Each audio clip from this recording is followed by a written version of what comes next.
जय हिंद। सीडब्ल्यू में आपका स्वागत है। मेरा नाम है संदीप, उपस्थित हूं आपके लिए लेकर एक नई वीडियो। दोस्तों, आज की वीडियो में हम बात करेंगे भारत द्वारा चलाए गए ऑपरेशन सिंधु के बारे में। आप सब जानते हैं कि पिछले 13-14 दिनों से इजराइल और ईरान लगातार युद्ध में इन्वॉल्व थे। और दोस्तों, इस युद्ध में एक निर्णायक मोड़ तब आया जब 22 जून को अमेरिका ने अपने B-2 बॉम्बर्स का इस्तेमाल करते हुए GBU-57 नाम के बॉम्ब्स को गिराया ईरानियन न्यूक्लियर साइट्स पे। तब पूरी दुनिया को लगा अब ये युद्ध जो है वो थोड़ा सा एस्केलेट हो जाएगा, यानी कि लंबा खिंच जाएगा, क्योंकि अब इसमें अमेरिका की एंट्री हो चुकी है।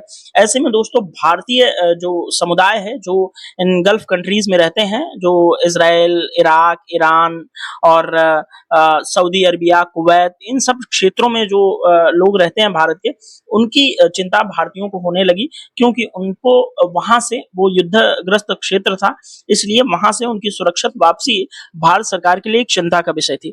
इसी दौरान भारत ने एक ऑपरेशन लॉन्च किया जिसका नाम ऑपरेशन सिंधु रखा। और ऑपरेशन सिंधु के अंदर प्रभावित क्षेत्र से समस्त भारतीयों को सुरक्षित घर वापसी का एक मिशन था, जिसमें तकरीबन 4 से 5 हजार लोग जो मेनली जो प्रभावित एरियाज थे, वो चाहे इजराइल में हो या ईरान के अंदर, वहां से ही भारतीयों को निकाला गया।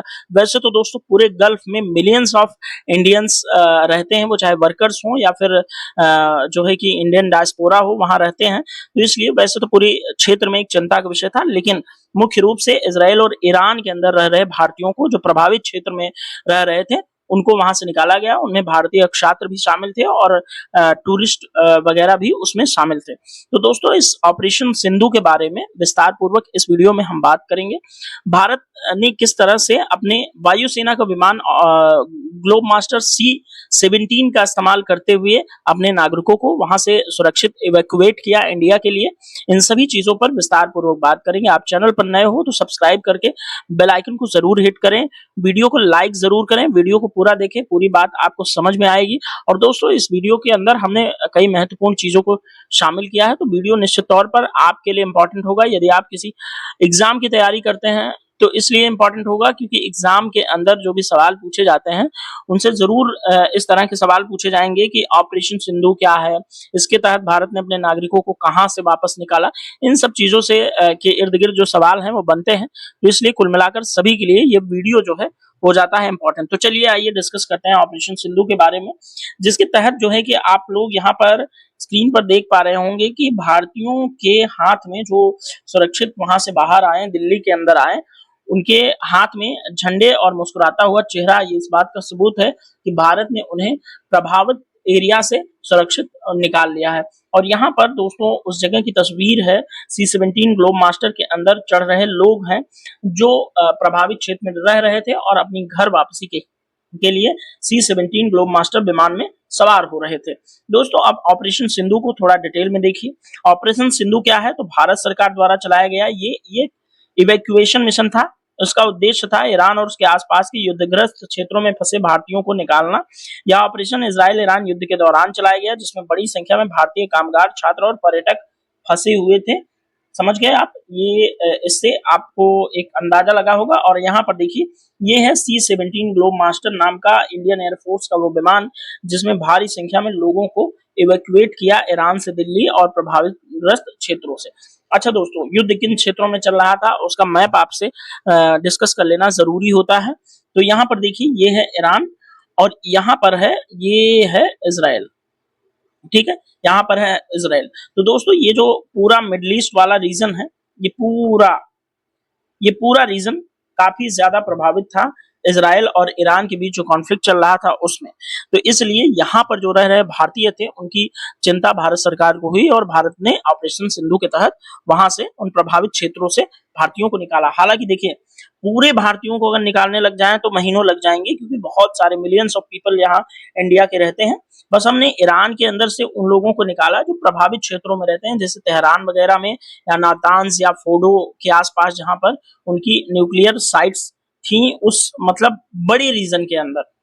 ठीक है, और यहाँ पर लोकेशन आप देख लीजिए, यहाँ पर ये इजराइल है, ये रेड सी है, ये पर्शियन गल्फ में है, ये स्टेट ऑफ हॉर्मुज है जिसको ब्लॉक किया था ईरान ने।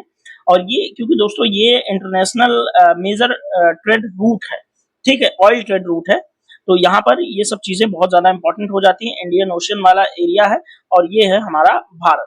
तो दोस्तों यहाँ ईरान से लोगों को जो है कि इंडिया लाया जा रहा था, ठीक है, और इस ऑपरेशन सिंधु के दौरान। और यहाँ पर जो है कि ये इजराइल है। इजराइल की स्थिति को आप जरूर याद रखना क्योंकि एग्जाम के अंदर पूछ सकता है।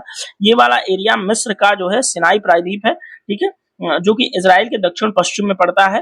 इजराइल के पूर्व पश्चिम की बात करें तो पश्चिम में भूमध्य सागर पड़ता है, ध्यान में रखेंगे। साइप्रस नाम का देश भूमध्य सागर में स्थित है। अभी कुछ दिन पहले हमारे भारत के प्रधानमंत्री साइप्रस होके आए, उसकी भी लोकेशन आप लोगों को याद रखना है। सीरिया, इराक, कुवैत वगैरह, ठीक है। और यहाँ पर एक बहरीन कतर नाम की एक जगह है। कतर को इसलिए आप याद रखेंगे क्योंकि अभी लास्ट डे 2-3 दिन पहले ईरान ने कतर के अंदर जो अल उदैद नाम का अमेरिकी एयरबेस था उस पर भी अपने मिसाइलों से हमला किया था। तो आप कुल मिलाकर समझिए कि इस क्षेत्र की घटना है, इसलिए ये मैप आपको याद रखना बहुत जरूरी है। और यहाँ पर शेष चीजें लिखी हुई हैं, कितने भारतीयों को वहां से निकाला गया, ठीक है, किन किन क्षेत्रों से ये निकाला गया, कौन कौन से मार्ग का इस्तेमाल किया गया, ठीक है।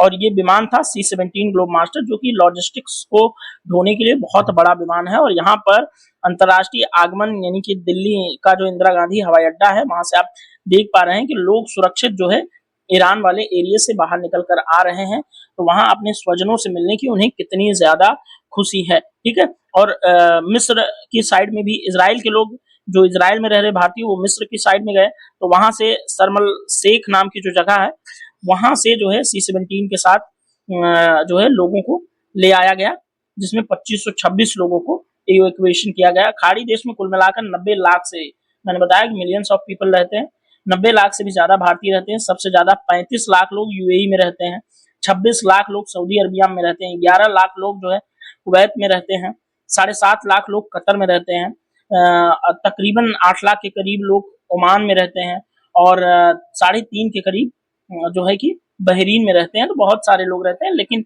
जो प्रभावित एरियाज थे वहीं से लोगों को निकाला गया। अब ऑपरेशन सिंधु के तहत जो लोग दिल्ली आए ईरान से, उनमें एक थी प्रयागराज की रहने वाली अलमास रिजवी। उन्होंने यहाँ पर अपने यात्रा वृत्तांत का वर्णन किया कि भारत ने किस तरह से वहां से हमें इवैक्यूएट किया और हमें लंच डिनर वगैरह दिया, यानी कि अच्छे तरीके से इनकी घर वापसी हो सकी। और भी बहुत सारे लोग जो उन मंजर से, युद्धग्रस्त परिस्थितियों से निकलकर अपने देश पहुंचे, उन्होंने अपने अपने जो है कि हाल को बयां किया, ठीक है। बहुत सारे लोगों ने भारत के प्रधानमंत्री को धन्यवाद दिया इस बात के लिए। दोस्तों अब ये इवैक्यूएशन वाला प्लान जो है कि हो गया। अब हम मुख्य रूप से बात करते हैं थोड़ा अपने यूपीएससी के पॉइंट ऑफ व्यू से कि इसके तहत हमारी क्या चीज शो हुई जो हमने इवैक्यूएशन जो है सफलतापूर्वक किया। इसमें भारत की नीति और सटीकता, कूटनीति की सटीकता का जो है कि एक प्रदर्शन होता है।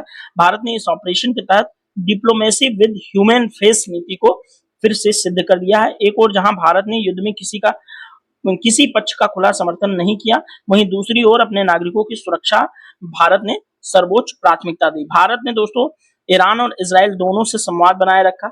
यहाँ ये दिखाता है कि किस तरह से भारत एक संतुलित और व्यवहारिक विदेश नीति का पालन करता है और अपने लोगों को किस तरह से युद्धग्रस्त परिस्थितियों से भारत सुरक्षित निकाल सकता है। इससे इंटरनेशनल कम्युनिटी को एक भारत की स्ट्रेंथ भी दिखती है कि भारत अपने नागरिकों को लेकर किस तरह से सजग है, ठीक है। और दोस्तों यहाँ पर इस ऑपरेशन के अंदर भारत की जो एक्ट ईस्ट पॉलिसी है, यानी कि जो भारत की पश्चिम की ओर देखो नीति है और एक्सटेंडेड नेबरहुड की नीति है, वो प्रैक्टिकल रूप से यहाँ पर देखी गई। यानी कि एक्ट ईस्ट नीति के अंतर्गत दोस्तों भारत जो है वो पश्चिमी एशिया के देशों के साथ अपनी जो विदेश नीति है उसका संचालन करता है और एक्सटेंडेड नेबरहुड की बात की नीति भी भारत की विदेश नीति का एक हिस्सा है।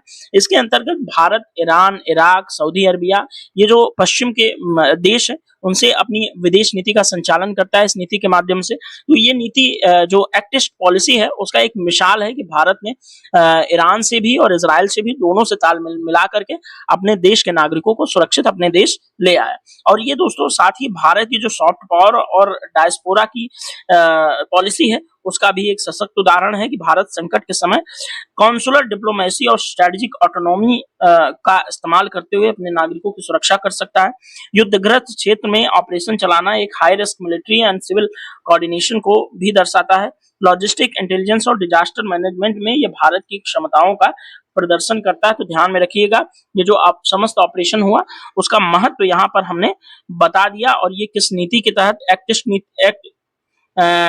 ईस्ट नीति plus extended neighbourhood policy, act west, यहाँ पर आप देखेंगे वेस्ट पश्चिम, ठीक है, ये ध्यान में, ईस्ट नहीं, ईस्ट पूर्व होता है, ठीक है। यहाँ पर ये मैंने थोड़ा सा टाइपिंग मिस्टेक हो गई, कंटेंट बनाते वक्त ध्यान नहीं दिया, तो इसको वेस्ट मान के चलिएगा, वेस्ट, ठीक है, ये बात ध्यान में रखेंगे। आगे बढ़ेंगे तो भारत ने दोस्तों अब तक कितने ऑपरेशन दुनिया में कहां-कहां चलाए और कब-कब चलाए, यहाँ पर पूरा स्पष्ट रूप से दिया हुआ है, देख लीजिए।